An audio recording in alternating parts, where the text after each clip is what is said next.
ये जीने वाला व्यक्ति नहीं हूं। मैं बीजेपी सरकार का तीसरा टर्म सत्ता भोग के लिए नहीं मांग रहा हूं। मैं राष्ट्र का संकल्प लेकर निकला हुआ व्यक्ति हूं। अगर मैं अपने घर की ही चिंता करता तो आज करोड़ों गरीबों के घर नहीं बना पाता। मैं देश के करोड़ों बच्चों के भविष्य के लिए जीता हूं, जागता हूं, जूझता रहता हूं। देश के करोड़ों युवाओं, करोड़ों बहनों बेटियों, करोड़ों गरीबों का सपना ही मोदी का संकल्प है।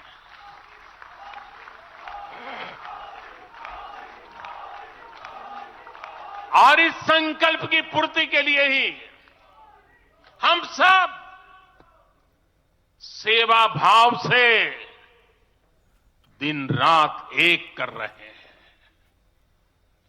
10 वर्षों में हमने जो हासिल किया, साथियों, वो तो एक पड़ाव मात्र है। मंजिल तक पहुंचने का एक नया विश्वास है। अभी हमें देश के लिए, कोटि कोटि भारतीयों के लिए,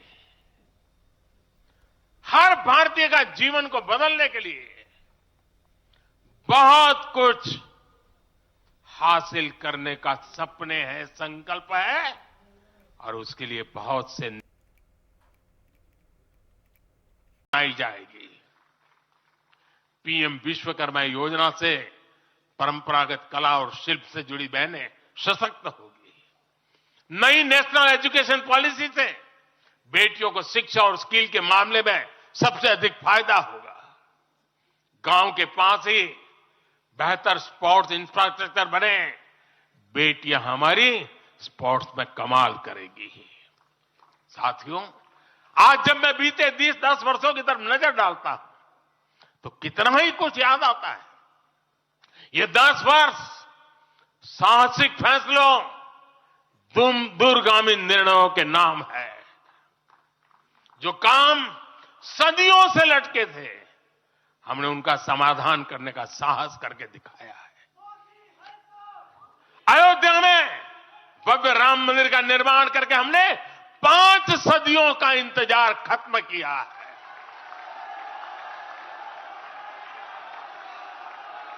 गुजरात के पावागढ़ में 500 साल बाद धर्म ध्वजा फहराई गई है। 7 दशक बाद हमने करतारपुर साहिब राहदारी खोली है। 7 दशक के इंतजार बाद देश को आर्टिकल 370 से मुक्ति मिली है। लगभग 6 दशक बाद राजपथ कर्तव्य पथ के नए स्वरूप में सामने आया है। 4 दशक बाद आखिरकार 1 रैंक 1 पेंशन की मांग पूरी हुई है। 3 दशक बाद आखिरकार देश को नई राष्ट्रीय शिक्षा नीति मिली है। 3 दशक बाद आखिरकार लोकसभा और विधानसभा में महिलाओं को आरक्षण मिला है। 3 तलाक की बुराई के लिए विरुद्ध कड़ा कानून बनाने का साहस भी हमने दिखाया है। दशकों से नए संसद भवन की जरूरत महसूस हो रही थी, उसे हमने ही पूरा किया। यह प्रत्येक भाजपा कार्यकर्ता का सौभाग्य है कि वैसी अनेक सिद्धियों का निमित्त बन सके। साथियों, कोई भी देश हो, वो अपना भविष्य तभी संवार सकता है जब वह अपने इतिहास को सहज कर रखता है। बीते वर्षों में भारत ने अपने इतिहास को सहेजा भी है, संवारा भी है। हमने नेशनल वॉर मेमोरियल का निर्माण किया। हमने राष्ट्रीय पुलिस स्मारक बनाई। हमने अंडमान में नेताजी सुभाष और परमवीर चक्र विजेताओं के नाम पर द्वीपों का नामकरण किया। हमने दांडी में नमक सत्याग्रह का आधुनिक स्मारक का निर्माण किया। हमने बाबा साहब आंबेडकर से जुड़े पंच तीर्थ को विकसित किया। हमने रांची में भगवान बिरसा मुंडा की स्मृति में म्यूजियम बनाया। सरदार पटेल को समर्पित स्टैच्यू ऑफ यूनिटी हमारे कार्यकाल में बनी। 31 अक्टूबर को राष्ट्रीय एकता दिवस हमारी सरकार ने घोषित किया। 15 नवंबर को जनजातीय गौरव दिवस के रूप में घोषित करने का अवसर हमें मिला। 14 अगस्त को विभाजन विभीषिका दिवस के रूप में याद करने का निर्णय हमारी सरकार ने लिया। 26 दिसंबर को हमने साहिबजादों की स्मृति में वीर बाल दिवस घोषित किया। 26 नवंबर को संविधान दिवस घोषित करने का फैसला भी हमारी सरकार ने किया और 21 जून को संयुक्त राष्ट्र इंटरनेशनल योगा डे भी हमारी ही सरकार के प्रयासों से घोषित किया। साथियों, विपक्ष के हमारे दल भले ही योजनाओं को पूरा करना न जानते हो, लेकिन झूठे वादे करने में इनका कोई जवाब नहीं रहा है। बावजूद इसके आज एक वायदा करने से ये सारे राजनीतिक दल घबराते हैं। एक भी राजनीतिक दल के मुंह से नहीं सुना होगा आपने, जो वायदा हम कर रहे हैं ना, इसका जिक्र तक करने का उनमें सामर्थ्य नहीं है।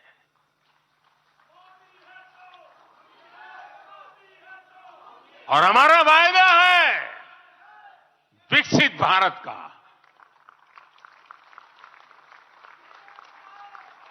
इन लोगों ने स्वीकार कर लिया है कि ये लोग भारत को विकसित नहीं बना सकते। सिर्फ और सिर्फ बीजेपी ही ऐसी पार्टी है, एनडीए ही ऐसा एक गठ है जिसने इसका सपना देखा है।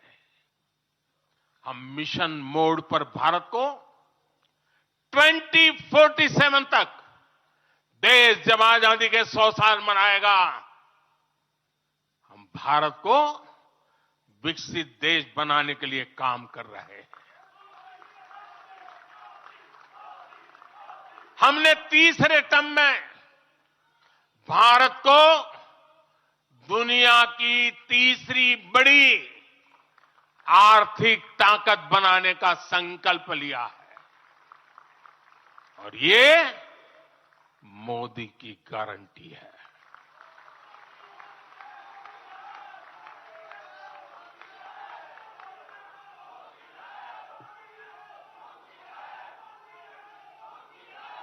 और जब मैं भारत को तीसरी आर्थिक ताकत बनाने की बात करता हूं तो उसका मतलब भी बहुत गहरा है।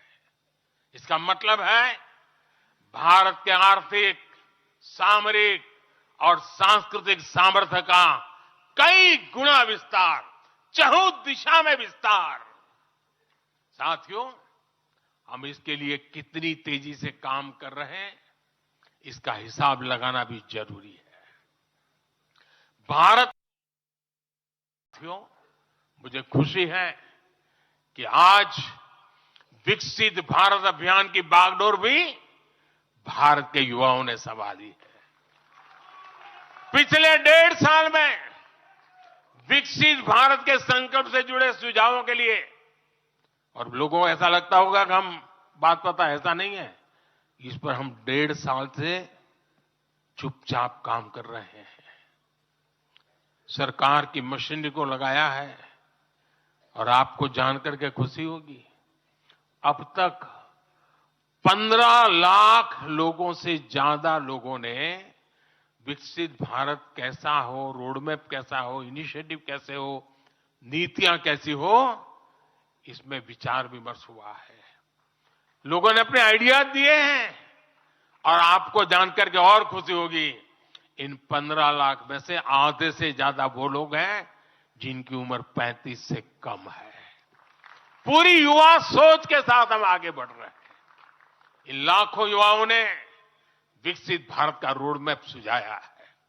साथियों, युवा ऊर्जा से भरा हुआ भारत आज अपने लिए बड़े लक्ष्य तय कर रहा है और जो लक्ष्य तय करता है अपनी आंखों के सामने उसे प्राप्त भी करता है।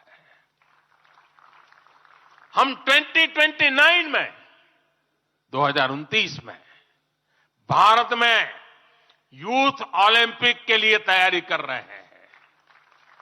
हम 2036 में भारत ओलंपिक खेलों की मेजबानी करे इसके लिए काम कर रहे हैं। हम 2030 तक हमारी रेलवे को नेट जीरो टारगेट पर लाकर के कार्बन मुक्त करने की दिशा में काम कर रहे हैं। हम 2030 के बजाय अपनी टारगेट डेट से 5 साल पहले ही पेट्रोल में 20% इथेनॉल ब्लेंडिंग का लक्ष्य भी हासिल कर लेंगे। भारत 2070 तक नेट जीरो के लक्ष्य को हासिल करने के लिए भी नीतियां बना रहा है। इसका अर्थ है कि आने वाले समय में हमारे देश में अनगिनत ग्रीन जॉब्स बनेगी। साथियों, विकसित भारत वो नहीं होगा जिसका भविष्य भाग्य के भरोसे हो। इसलिए दूसरे देशों पर भारत की निर्भरता को हम तेजी से कम कर रहे हैं। इसलिए हम देश के लिए बड़े लक्ष्य बना रहे हैं और उनके लिए योजनाबद्ध तरीके से काम भी कर रहे हैं। भविष्य में हम एक ऐसा भारत देखेंगे जिसे लाखों करोड़ रुपए का खाद्य तेल बाहर से लाने की जरूरत नहीं होगी। हमारे पाम ऑयल मिशन की मदद से हमारे किसान इतने सशक्त हो जाएंगे कि वो देश के पैसों की बचत कर सके। बीते कुछ वर्षों में दलहन, तिलहन और श्री अन्न के लिए विशेष नीतियां बनाई है जिससे छोटे छोटे किसानों को मदद हो रही है। भविष्य में भी हमारे किसानों को इनसे और लाभ मिलेगा। किसानों के भविष्य को सुरक्षित करने के लिए हमने देश के कोने कोने में अमृत सरोवर अभियान भी शुरू किया। आजादी का अमृत महोत्सव हम बहुत कुछ कर सकते थे। हम दिल्ली के अंदर कोई एक बड़ा ताबूत खड़ा कर देकर नाम लिखवा सकते थे कि आजादी के अमृत काल में मोदी जी ये बना के गए। हमने आजादी के अमृत वर्ष को जन आंदोलन बनाया और काम क्या किया? तालाब बनाए। हर गांव में जब तालाब बनते हैं ना, वो किसान को सुरक्षित करते हैं, शुद्ध पानी की गारंटी देते हैं, जमीन उर्वरक बना देते हैं।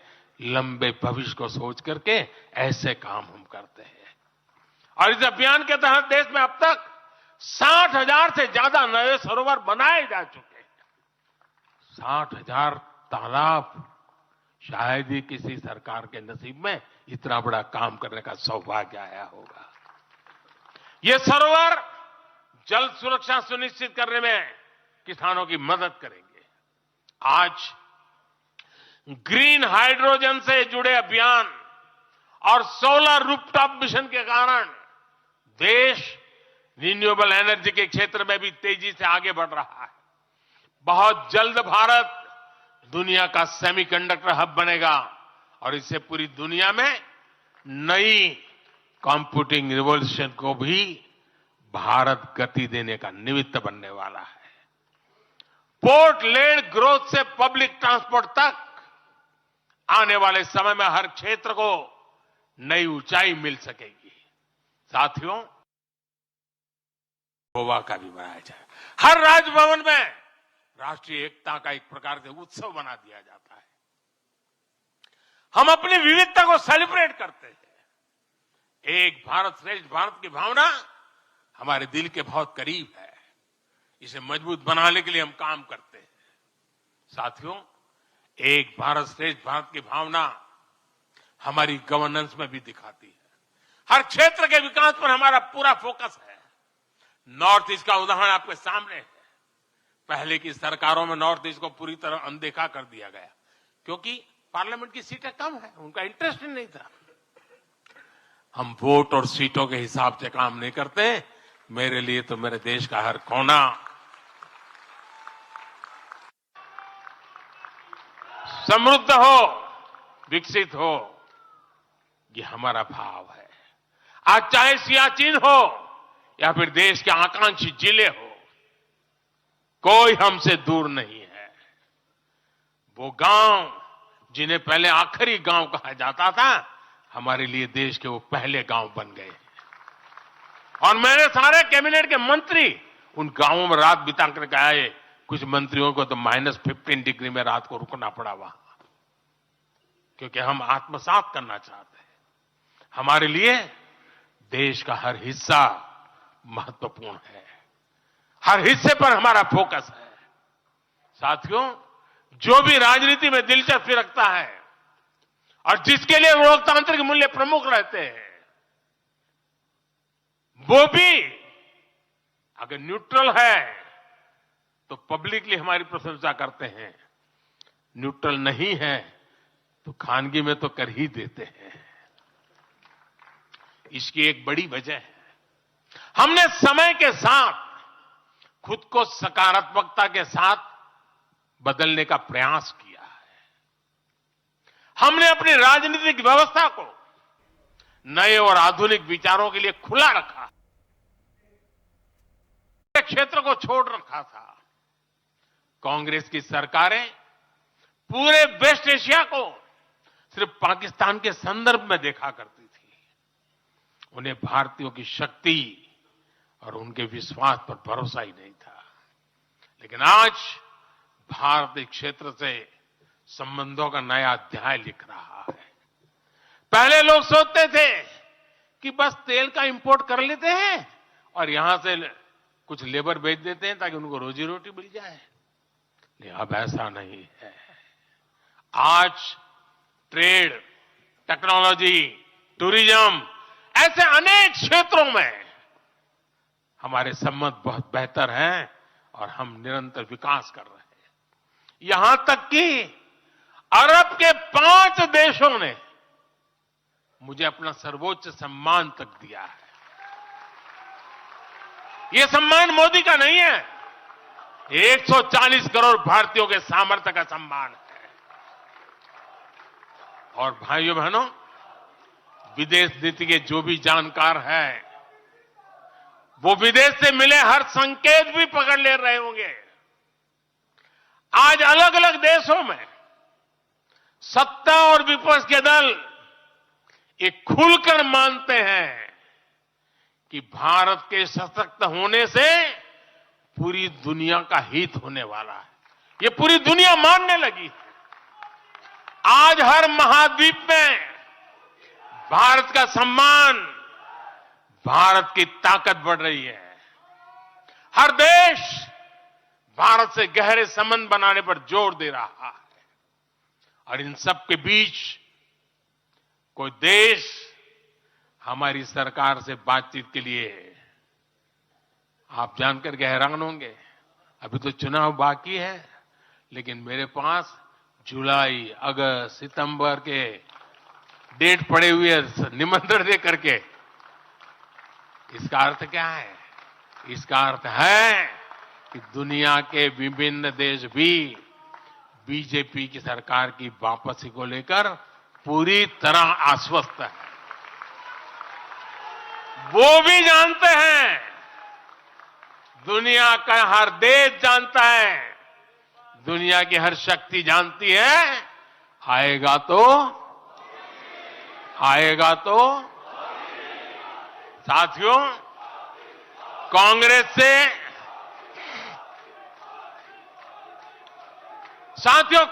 से देश को बचाना, देश के हर नागरिक को बचाना, हमारे बच्चों का, हमारे युवाओं का भविष्य बचाना बीजेपी के प्रत्येक कार्यकर्ता का दायित्व है। कांग्रेस का ट्रैक रिकॉर्ड हम सभी के सामने है। कांग्रेस अस्थिरता की जननी है। कांग्रेस परिवारवाद की जननी है। कांग्रेस भ्रष्टाचार की जननी है। और कांग्रेस तुष्टीकरण की भी जननी है। 70 के दशक में जब देश में कांग्रेस के विरुद्ध गुस्सा बढ़ना शुरू हुआ तो खुद को बचाने के लिए उसने अस्थिरता का सहारा लिया। हर नेता की सरकार कांग्रेस ने अस्थिर की। आज यहां प्रस्ताव के समय इसकी चर्चा आई है तो मैं ज्यादा उसके लिए कहता नहीं हूं। आज भी ये लोग अस्थिरता पैदा करने के लिए नई नई साजिशें कर रहे हैं। इन लोगों ने मिलकर जो गठबंधन बनाया है उसकी भी यही पहचान है। कांग्रेस के पास विकास का एजेंडा नहीं है, फ्यूचर का रोड मैप नहीं है। ये देश को कभी भाषा के आधार पर तो कभी क्षेत्र के आधार पर बांटने में जुटे हुए हैं। साथियों, कांग्रेस का एक सबसे बड़ा पाप ये रहा है कि वो देश की सेनाओं का मनोबल तोड़ने से भी पीछे नहीं रहे। भारत की राष्ट्रीय सुरक्षा और सामरिक शक्ति को नुकसान पहुंचाने में कांग्रेस ने कोई कसर नहीं छोड़ी है। जब भी देश के रक्षा क्षेत्र में कोई बड़ा काम हुआ, जब हमारी सेनाओं ने कोई उपलब्धि हासिल की, कांग्रेस ने हर बार उन पर सवाल उठाए। आप सिर्फ सोचिए कि 5 साल पहले इन लोगों ने क्या कहा था। इन लोगों ने हर कोशिश की कि हमारी वायुसेना को राफेल जैसे एडवांस एयरक्राफ्ट न मिल पाए। इन्होंने अप्रचार किया कि हिंदुस्तान एरोनॉटिकल लिमिटेड को, HAL को खत्म किया जा रहा है। ये लोग तो HAL के बाहर फोटो तक खींचवाने के लिए चले गए थे। लेकिन देखिए HAL आज कैसे धूमधाम से आगे बढ़ रहा है। आज देखिए कितने सारे ऑर्डर आज उनके यहां बुक किए गए हैं। आज जरा देखिए HAL का मार्केट वैल्यू कितना बढ़ गया है। ये वही लोग हैं जिन्होंने हमारी सेनाओं के सर्जिकल स्ट्राइक करने पर उनके पराक्रम पर सवाल खड़ा कर दिया। जब एयर स्ट्राइक हुई तो उसकी सफलता के प्रमाण मांगे जाने लगे। कांग्रेस भारतीय सेनाओं के अपमान का कोई मौका नहीं छोड़ती। साथियों, कांग्रेस कितनी कंफ्यूज है इसका उदाहरण मैं आपको देना चाहता हूं। कांग्रेस में लड़ाई चल रही है और बड़ी तगड़ी लड़ाई चल रही है, लेकिन मजा यह है कि सिद्धांतों की नहीं चल रही है, योजनाओं को समझ में नहीं चल रही है। लड़ाई क्या चल रही है आपको जानकर के आश्चर्य होगा। क्या लड़ाई है? कांग्रेस में एक वर्ग है जो कहता है कि मोदी से तीखी नफरत करो, मोदी पर व्यक्तिगत आरोप लगाओ, मोदी की छवि खराब करने के लिए हर हथकंडे अपनाओ। एक वर्ग है।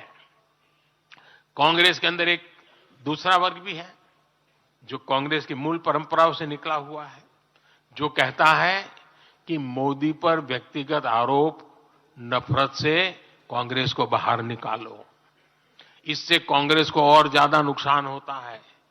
यानी कांग्रेस हमसे सैद्धांतिक मुद्दों पर लड़ाई नहीं लड़ रही है। कांग्रेस इतनी हताश है कि उसमें सैद्धांतिक विरोध, वैचारिक विरोध का साहस भी नहीं बचा। इसलिए गाली गलौज और मोदी पर झूठे आरोप ही उनका एकमात्र एजेंडा बन गया है। साथियों, लाल किले से मैंने कहा था यही समय है, यही समय है, यही समय है। भारत के इतिहास में आज वो समय आ गया है जब हमें अपने देश का भाग्य बदल देना है। और साथियों, मैंने देशवासियों को लाल किले से कहा था और आपको तो कई बार कह चुका हूं। मैंने देशवासियों को कहा था कि अगर आप 10 घंटे काम करेंगे तो मोदी 11 घंटे काम करेगा। अगर आप 12 घंटे काम करेंगे तो मैं 13 घंटे काम करूंगा। अगर आप 14 घंटा काम करेंगे तो मैं 15 घंटे काम करूंगा। मेरे साथियों, देश भर के मेरे कार्यकर्ताओं, देश भर के मेरे देश को उज्जवल भविष्य के लिए आशा लगाकर बैठे हुए लोगों से मैं कहना चाहूंगा, आने वाले 100 दिनों तक बीजेपी के हर कार्यकर्ता को अपने लिए नए लक्ष्य बनाने होंगे, उन्हें प्राप्त करना होगा। बीते वर्षों में भाजपा सरकार की योजनाओं का लाभ करोड़ों लाभार्थियों को मिला है। हमें हर लाभार्थी तक पहुंचना है। और मेरी एक व्यक्तिगत प्रार्थना है, करोगे? जरा हाथ ऊपर करके बताइए, करोगे? करोगे? हर लाभार्थी के पास जाइए, उनको कहना कि प्रधान सेवक नरेंद्र मोदी ने उन्हें प्रणाम कहा है।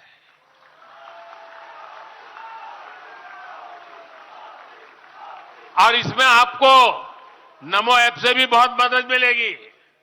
आप नमो ऐप के जरिए मेरा प्रणाम और मेरी चिट्ठी उन लाभार्थियों तक जरूर पहुंचाएंगे।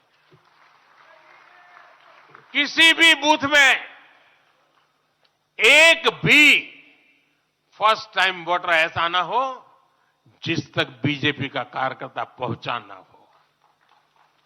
आपको उन्हें पिछले 10 वर्षों के काम और आने वाले 5 वर्षों के प्लान, इसके विषय में जरूर बताना है। मैं आपको उन्हें नमो ऐप पर विकसित भारत का ब्रांड एम्बेसडर बनाने के लिए हमें उसको जोड़ना है। वो हमारा एम्बेसडर है।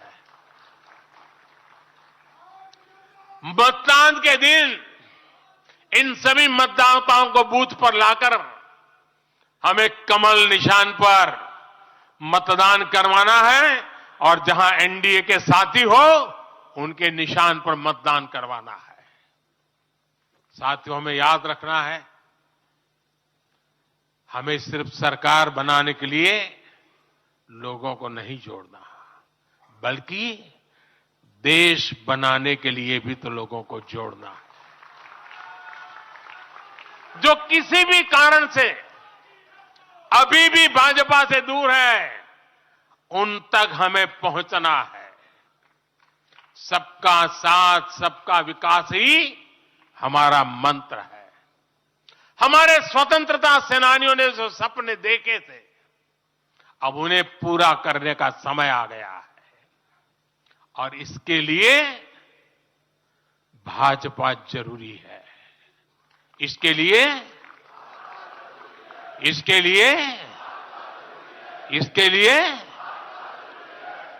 लिए भाजपा सरकार जरूरी है। आज देश की जनता कह रही है, भ्रष्टाचार पर सख्त कार्रवाई होती रहे, इसलिए महंगाई पर लगाम लगी रहे, इसलिए देश के दुश्मनों में डर बना रहे, इसलिए निवेश और नौकरी के अवसर बढ़ते रहे, इसलिए भारत तीसरी बड़ी सबसे आर्थिक ताकत बने, इसके लिए भारत में तेजी से इंफ्रास्ट्रक्चर का निर्माण हो, इसलिए आत्मनिर्भर भारत अभियान सफल हो, इसलिए करोड़ों भारतीयों को मुफ्त राशन मिलता रहे, इसलिए किसानों को सम्मान निधि मिलती रहे, 100% लाभार्थी तक तेजी से लाभ पहुंचे, इसलिए साथियों, आप यहां से एक नए संकल्प के साथ अपने क्षेत्र में जाएं। अब की बार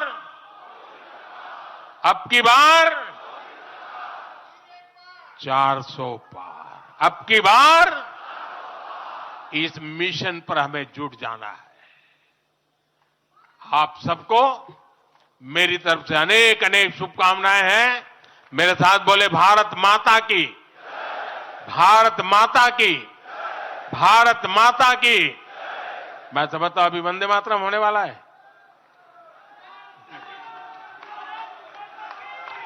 माननीय प्रधानमंत्री जी के संबोधन